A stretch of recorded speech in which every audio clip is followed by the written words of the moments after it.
رحیم، سب سے پہلے پوری قوم کو ملک کی مفاد کی قانون سازی کی جیت اور ذاتی مفاد کی شکست بہت بہت مبارک ہو۔ ایک دفعہ پھر قوم کے سامنے یہ حقیقت کل کے سامنے آ گئی، بلکہ اب تو تحریری طور پہ ثابت ہو گیا کہ جب یہ حکومت میں ہوتے ہیں تو لوٹ ان کی ترجیح، جب اپوزیشن میں ہوتے ہیں تو لوٹ کی چوٹ ان کی ترجیح رہتی ہے، NRO+ مانگتے ہیں۔ اب پاکستان کی بہتری کے لیے ملک کی مفاد کی قانون سازی ہونی تھی۔ فیٹ اپ آپ کو پتہ ہے کہ ان کی کرتوتوں کی وجہ سے پاکستان گرے لسٹ میں چلا گیا، اور اگر یہ قانون سازی نہ ہوتی تو اللہ نہ کرے پاکستان بلیک لسٹ میں چلا جاتا۔ ان کی خواہش کیا ہے، ان کا مطالبہ کیا ہے، ان کی شرط کیا تھی؟ پاکستان اگر بلیک لسٹ میں جاتا ہے تو جائے، لیکن ان کی لوٹ کی کو چھوٹ مل جائے۔ یہ نیب کی آرڈیننس کے اندر جو 38 نکات ہے، اس میں 33 کو یہ ختم کرنا چاہ رہے تھے۔ اور وہ کون کون سی چیزیں میں آپ کے سامنے رکھ دوں، کیونکہ ابھی تو حقیقت قوم کے سامنے تحریری طور پہ بھی سامنے آ گئی ہے کہ جو زرداری کا فیک اکاؤنٹس کا کیس چل رہا ہے، اس میں تمام ثبوت اور چیزیں سامنے آ چکی ہے۔ اگر ان کی شرط مان لی جاتی تو زرداری کو NRO+ ہم نے نہیں دیا، رو، یہ کہتے ہیں NRO، ہم کہتے ہیں کہ رو۔ پھر دوسرا، شہباز شریف کا TT سکینڈل، پاکستانی قوم کا پیسہ لوٹا جاتا ہے، یہاں سے منی لانڈرنگ ہوتی ہے، TT کے ذریعے پاکستان آتا ہے، اس میں یہ چھوٹ مانگ رہے تھے، NRO مانگ رہے تھے، نہیں ملا، رو۔ پھر اس کے بعد 99 سے پہلے کے کیسز ختم کر دے، مطلب رمضان شوگر مل شریف خاندان کے لیے پھر سے NRO نہیں دیا گیا۔ پھر اس کے بعد کے 99 کروڑ 99 لاکھ 99 ہزار 999 کی اگر کوئی چوری کرے تو اس کا نیب کا کیس نہیں بنتا، ہم نے نہیں مانا، رو۔ پھر ایک اور NRO مانگا کہ جو ان کے MPs MNAs یا پارلیمانی سیکٹری ہے، اگر ان کے اوپر کیسز چلتے ہیں تو وہ بھی نیب نہ اٹھائے، اس کے اوپر بھی تحقیقات نہ ہو۔ یہ مطالبہ بھی ان کا تسلیم نہیں کیا گیا۔ پھر NRO مانگا، انہوں نے NRO مانگا کہ جو 5 سال کے لیے 10 سال کے لیے نااہل ہو چکے ہیں، نااہلی 5 سال کے لیے ہو، کہ کسی کے لیے NRO، شریف خاندان نواز شریف کے لیے NRO مانگا، اس سے بھی انکار کیا گیا، یہ بھی نہیں تسلیم کیا گیا۔ غرض یہ کہ انہوں نے جتنا لوٹا ہے، اس لوٹ کا سوٹ کو نہ صرف حلال ڈکلیئر کر دے، بلکہ ان کے تمام کیسز جو ان دو جماعتوں نے ایک دوسرے کے اوپر بنائے ہیں، اس کو بھی معاف کر دے۔ وہ بھی مطالبہ ان کا نہیں مانا گیا، لہٰذا بری طرح ان کا اصل چہرہ قوم کے سامنے آ گیا۔ اور یہ تو ابھی جتنی بھی بڑھ کے مار رہے ہیں، کیونکہ قوم نے ان کی حقیقت سن لی ہے، قوم کو، بلکہ تحریری طور پہ ان کا بل جو ہے وہ قوم کے سامنے آ چکا ہے کہ کس طرح یہ چوری کو، ڈاکے کو، اس کو حلال قرار دینا چاہتے ہیں۔ دو چیزیں، ایک اور بڑی دکھ کی بات ہے کہ 1 ہفتہ ہو گیا کراچی کے اندر بارش ہے، کراچی جو پوری قوم ہے وہ بارش کے پانی میں ڈوب گئی، لوگوں کا سرمایہ، لوگوں کا اثاثہ ڈوب گیا، وہاں پہ اموات ہوئی، ایک دفعہ بھی پرزندی زرداری نے ان کا ذکر نہیں کیا۔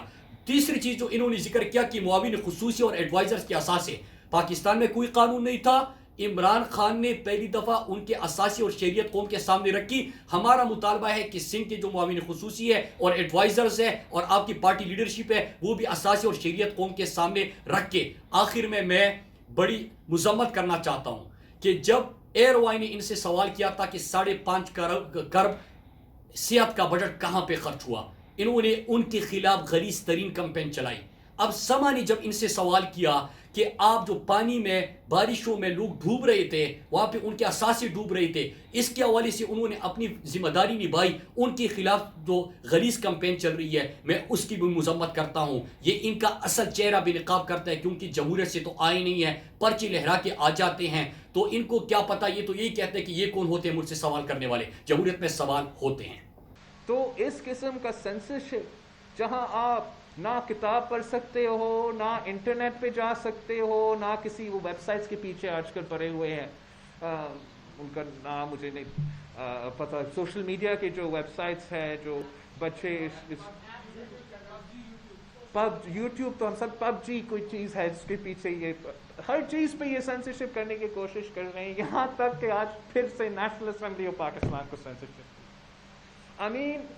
اس قسم کا سینسرشپ پاکستان کے مفاد میں نہیں ہے۔ آج جو بل تھا اگر آپ اس پروسیس کو سینسر کرنے کی کوشش نہ کرتا، حکومت سے بات ہوتا، اپوزیشن سے بات ہوتا، تو ایک یونانیمس بل، ان میں جو کمزوریات ہے وہ جو ایڈریس ہوئے تھے وہ ایڈریس ہوتے، لیکن آپ نے یہ نہیں چاہا، کسی وجہ سے اس حد تک گر گئے ہو کہ اس ہائیسٹ فورم پہ سینسرشپ ہو رہا ہے، یہاں تک کہ کووڈ میں سینسرشپ اور دھاندلی ہو رہی ہے۔ یہ بہت ہی ڈینجرس ایک سٹیپ ہے۔ جس طریقے سے پاکستان میں ہم ٹیسٹنگ جان بوجھ کے اتنے دیر سے کم جان بوجھ کے کر رہے ہیں۔ آج بھی میں پڑھ رہا تھا آپ کے سینٹرل 4 پیجز پہ نیوز کے پیپرز کے کہ 19 ڈسٹرکٹس ان پنجاب رپورٹ 0 کیسز۔ آپ مجھے بتائیں جو یہاں بیٹھے ہیں، اس کا وجوہات کیا ہوگا؟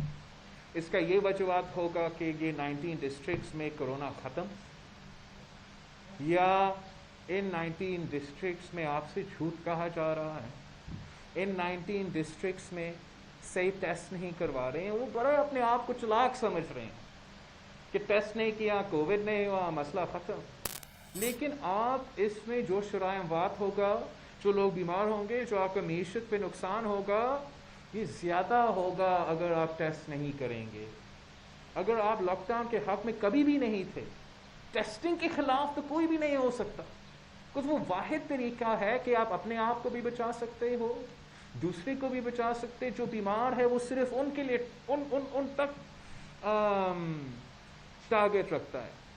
جو لوکلائز لاک ڈاؤن ہے، جو دنیا بھر میں second phase post lockdown کا پلان تھا، جب آپ کا کیسز کا تعداد ایک پوائنٹ پہ آ جاتے، جب آپ کا ایک انفیکشن ریٹ جو ہے وہ ایک پوائنٹ پہ آ جاتا، اس کے فیز کے لیے لوکلائز لاک ڈاؤن کا سلسلہ جو نیو یارک میں دوسری جگہ میں استعمال ہوتے تھے، انہوں نے یہاں اس کو اسمارٹ لاک ڈاؤن کا نام دے کے اپنا ایک گریٹ انیشیٹو کی طرح پیش کرنے کی کوشش کرتے تھے، آج تک کر رہے ہیں۔ نہ لوکلائز لاک ڈاؤن کہے، اسمارٹ لاک ڈاؤن کہے، جو بھی لاک ڈاؤن ہو، نہ بھی ہو، ٹیسٹنگ کے بغیر نہیں چلتا۔ وہ خود کہتے تھے، ان کا منٹس نکالے، ان کا سپیچز نکالے کہ ہمارا بڑا اسمارٹ پلان ہے، ہم لوکلائز لاک ڈاؤنز کریں گے، ٹیسٹ ٹریس اور آئسولیٹ، ٹیسٹ ٹریس اور آئسولیٹ، نہ ٹیسٹ ہو رہا ہے، نہ ٹریس ہو رہا ہے، نہ آئسولیٹ ہو رہا ہے۔ اور وہ کہہ رہے ہیں کہ کورونا کا خطرہ بھی ختم۔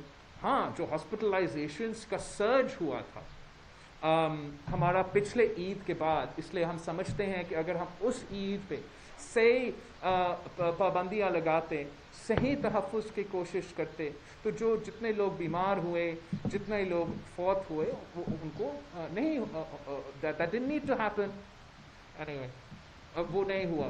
جو بھی صورتحال، آپ لاک ڈاؤنس کر رہے ہو، نہیں کر رہے ہو، ایس او پیز کر رہے ہو، نہیں کر رہے ہو، ہر صورت میں ٹیسٹنگ ضرورت ہے۔ آپ کو اگر آپ ٹیسٹ نہیں کر رہے ہو، آپ نہ صرف اپنے عوام کا جان کے خطرے میں ڈال رہے ہو، لیکن وہ ڈاکٹرز جو ان کا علاج کر رہے ہیں، جن کا خود ٹیسٹ مسلسل ہونا ہے، جو آپ کے ٹیسٹنگ، جو لوگ ہیں جو ٹیسٹ کرتے ہیں، ان کا بھی ٹیسٹ ریگولر ہونا پڑتا ہے، جن کے پھر اس کے علاوہ جو عوام میں جو سمٹمز ہے، یہ ایک بہت بڑا کام ہے۔ سندھ حکومت نے مسلسل اپنے وسائل استعمال کرتے ہوئے اس پہ دھیان دیا ہے۔ ہر صوبہ کو یہ کرنا پڑے گا۔ ہم نے اس وبا کا مقابلہ کرنا ہے، دھاندلی سے، فوٹو شاپ سے، اور یہ مقابلہ نہیں ہو پائے گا۔ ہمیں حقائق کا سامنا کرنا پڑے گا۔ جب اسپینش فلو آیا تھا، اس وقت بھی وہ کہتے تھے فرسٹ ویو کے دوران کہ ساؤتھ ایشیا میں اتنا اثر نہیں ہوا جتنا دوسرا علاقوں میں ہوئے ہیں، لیکن اسپینش فلو کی تیسری ویو تک ساؤتھ ایشیا کا پاپولیشن 25% کم تھا۔ آپ نے سائنس کی بنیاد پہ، فیکٹس کی بنیاد پہ جانا پڑے گا تاکہ ہم اپنے عوام کے صحت کا تحفظ کر سکے، ان کے زندگی کا تحفظ کر سکے، اور معاشی صورتحال کے تحفظ کر سکے۔ میں نے سارے پوائنٹس آپ میرے کور کر لیا ہے. ابھی آپ مجھ سے سوال پوچھ سکتے ہو.